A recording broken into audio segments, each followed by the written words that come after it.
Welcome TCG and Lorcana enthusiasts, and welcome to the first deck profile post Rise of the Floodborn.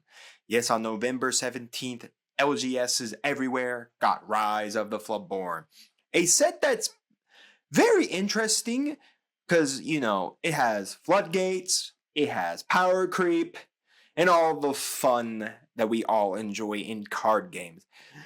So, after reading through the set, I thought the first deck we have to check out is hand control. Because my goodness, is there a lot of support for hand control in Emerald?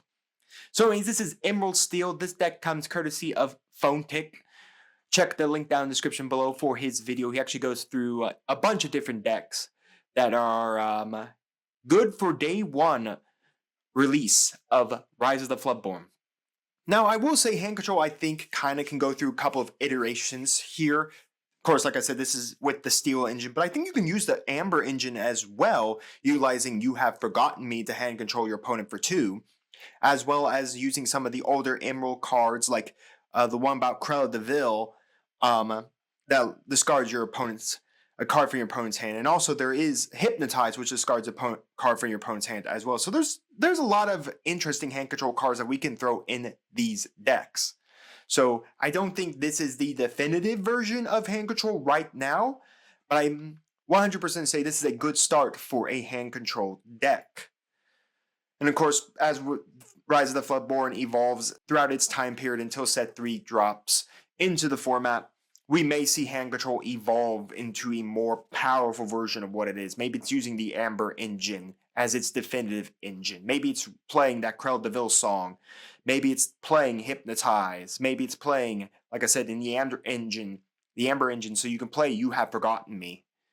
So we'll just have to kind of see how things evolve, but let's talk this deck. As a reminder, I'm going to be giving you the card by card, my thoughts on the deck, and like I said, some cards you could probably put into this deck version. So anyways, we have 4 of the new Flynn Rider. He's a 1-drop here. He's just here to shift.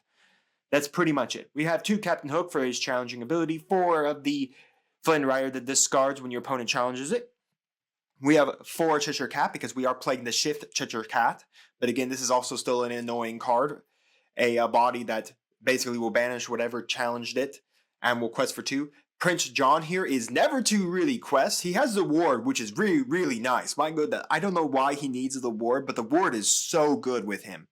Because you'll never do anything with him. He's probably going to sit on the board, just be there, and allow you to just draw cards until you're ready to win game, and then he'll finally quest. But anyway, what he does is that whenever your opponent discards 1 or more cards, you get to draw a card. Now, no matter how many cards your opponent discards at that time, say you use a whole new world, discard 7 cards, doesn't mean you get to draw 7 cards. You get to draw a card off of his effect. So no matter how many cards you discard with him on the board, you get to draw a card. But stacking multiple Prince Johns, it's very, very nice, because then you'll be able to draw multiple cards per turn. Very good. We have the 3 Tinkerbell because we have the big Tinkerbell in here because that's just a very strong steel card. 4 Daisy Duck. This is just very strong because if you can combo this with Prince John, so you have Prince John up and then Daisy, heck, even have Daisy 1 turn, go Prince John down your next turn, then quest with Daisy for 2, then Prince John just triggers and I'll just draw a card. But anyways, what Daisy does is that whenever you quest, your opponent has to discard a card. Seems completely fair on a 2/3 body. We have Donald Duck. We're not playing him for the shift cost here. What we're doing is at the start of your turn, so whoever owns the start of their turn, each player may draw a card. I think this card 100% is going to go into mill decks so that you can push the mill engine just a little faster. And I am definitely going to check out mill now that Rise of the Floodborn is out and see how it buffs up the original mill deck. But anyways, what happens here is that if your opponent has 1 on their turn, they will get to draw 2 cards, but you get to draw 1. So in essence, we're trying to deck them out, but it gives you 2 cards per turn. Mindful that your opponent can choose to draw as well. But again, we're a hand control deck. We kind of want our opponent to be discarding their hand because we want to be able to draw more cardboard. Now, Flynn Rider, this is the newest shift Flynn Rider. He shifts for 2, he has evasive, so only evasive targets can target him. I really think I wish he had ward, but I think he'd be completely broken if he had evasive and ward. I mean, there are ways to give him playing the Sapphire engine with the Aurora, the shift Aurora, and then just basically give him ward there. It seems like a great combo until your opponent outs the Aurora. But what he does is one last big score. This character loses 1 lore for each card in your opponent's hand. But if your opponent has 0 cards in their hand, this guy quests for 4 lore. Pretty great on an elusive body. But yeah, I have tested this deck out on Pixelborn. I think Pixelborn has a little bug in it. I'm not sure why, but this doesn't say at like the start of your next turn, you lose -1 lore. It came in a few times at its full lore count, which makes no sense because my opponent still had at least a couple cards in their hand. I had one time my opponent had a full hand, a grip of 5 cards. He should have been at -5 when he came in. So I'm not sure if that's a bug or if that's intentional, the fact that he comes in and doesn't recognize your opponent's hand. I 100% would say that he comes in and recognizes the amount of cards in your opponent's hand the minute he gets shifted, because if he shifts over a Flynn Rider that's already been on the field, doesn't have the summoning sickness or the drying ink effect in this game, he should not be able to quest for his full lore amount.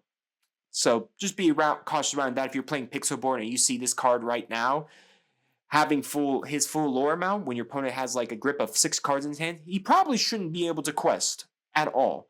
He can quest. He quests for nothing. We're playing the 2 Hans. Steel likes to play control, so we're still playing Hans in here just because he likes to deal damage. The Bell is probably the most power creeped card I've ever seen right now for green. This is a powerful power creep card for green. In essence, it could shift for 3 for over any Bell. We're not playing any other Bell in here. We're just playing her. But if your opponent ever challenges her, just discard their entire hand. Goodbye, get it out of here. So in essence, whenever this character is challenged, the challenging player discards all their cards. So in essence, your opponent will want to never deal with this girl, with Belle, because they're never going to want to discard their entire hand. They'll go down to a singular card in their hand, which is not fun to do in any aspect. But yeah, very, very strong card. Very, very power creep for green. We're playing the 4 John Silver because he's very good at turning stuff for reckless, especially if you can turn something reckless to run at the Bell so that your opponent has to lose their entire hand. Very, very good there. We're playing the 4 Tinkerbell to shift over little Tinkerbell, and the new Cheshire Cat. Shift for 5, has a elusive, and then just tap it for free and you just get to banish a damaged character. Again, that's why I think the Steel Engine is very nice in here, because you can utilize this Cheshire Cat to just banish everything. And he quests for 2. Yes, kind of strange he only quests for 2. I would have thought he would have quested for 3 at being an 8 cost. But being able to shift over the little Cheshire Cat, I think we need another Cheshire Cat in my opinion. Yeah, we have a 2-drop, but I don't really want to play the 2-drop. The 3-drop is the best because it's an annoying card. But yeah, I would 100%, if you're not going to play like hand control, you just want to play like a Emerald Steel control deck where you just use the Steel Engine to control the board and you're not playing hand control, I would 100% play the little Cheshire Cat, so the 2-3 Cheshire, so that you quest for this Cheshire, so that you can always constantly threat the Cheshire Cat ability. 100%. Always threatening that I can just turn him sideways, 90 degrees, and your guy is just going off the board. Heck, even if you say you have a guy that has like 10 or 8 will, and he's only got a single point of damage on him, I'm just going to shift over to this Cheshire Cat, tap him, and then that guy's gone now.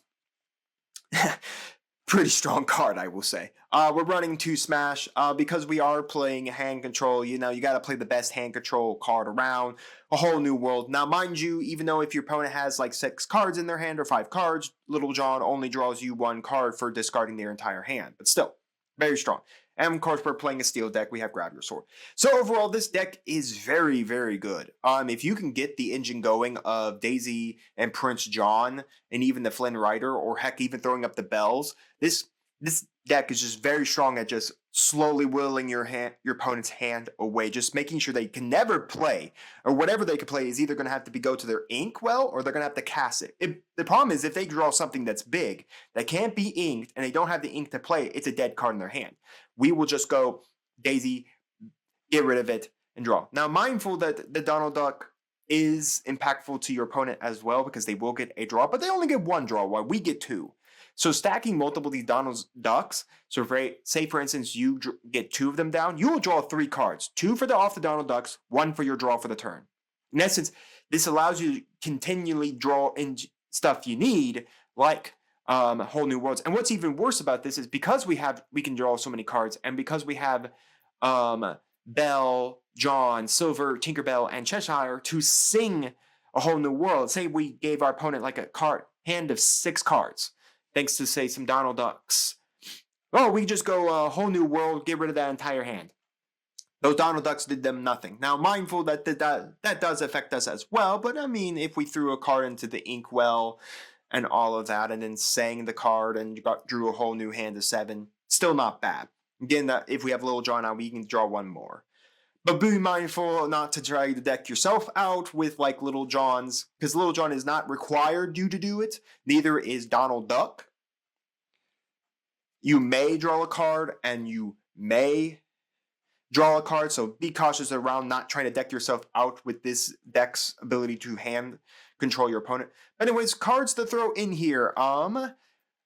Hypnotize from the new set is just very, very good in here, just because you do discard one of your opponent's cards, so Little John can trigger, and then you get to draw a card, so in essence you get to draw 2 cards in that aspect. Steel, I don't know if there's really anything really good from the current Floodborn set for Steel. If we're going to go down to the older cards, like I said, you could put Jaspers in here if you wanted to control. I wouldn't Mad Hatters if you wanted to do it as well, if you really wanted to play, but I'm pretty sure if you want to play hand control, this is the go. If you want to play like Emerald, Aggro, Steel control, Mad Hatter and Cusco's are always back in the deck, 100%. Like I said, Sudden Chill is very, very good in this deck because you can sing it at 2 and each opponent discards a card, so in essence just gets rid of it. You could also, if you really want to, maybe a couple of the Dr. Facilier's cards to reduce your cost of your actions. If you're going to play this, I highly recommend going at the Amber engine so you can reduce the cost of You Have Forgotten Me. And if you're going to do that, I would say like Do It Again is not a bad card to put in with the Amber engine, so you can get it back, Do It Again, or Sudden Chill. And also Dr. Facilier's card does reduce this as well. So very, very good. If you're going to go into the original Steel engine, just buff up some of the more control cards, more Smash, Fire the Cannons, play kind of that Steel control aspect. But again, we're playing more hand control, so we want to mill our opponent's hand out of existence. So they can only draw a card a turn and maybe play a card a turn. So overall, that's the few cards I'd say maybe you can put in the deck. Again, another engine altogether is play the Amber engine, so you can play like You Have Forgotten Me. And then play some of the really good Amber cards right now, from either from Rise of Floodborn or from, of course, the older Amber cards. But let me know down in the comments your thoughts on this first iteration of hand control. Are you excited that hand control is now a feasible deck in Lorcana? What does your hand control deck look like? What are your thoughts that hand control is even a feasible deck? I think I already said that, but again, let me know that down in the comments. And let me know your thoughts overall on Rise of the Floodborn. Do you think it's too power creeped as a second set of Lorcana, or is it just powerful enough that it's not overly powerful? Let me know all of that down in the comments.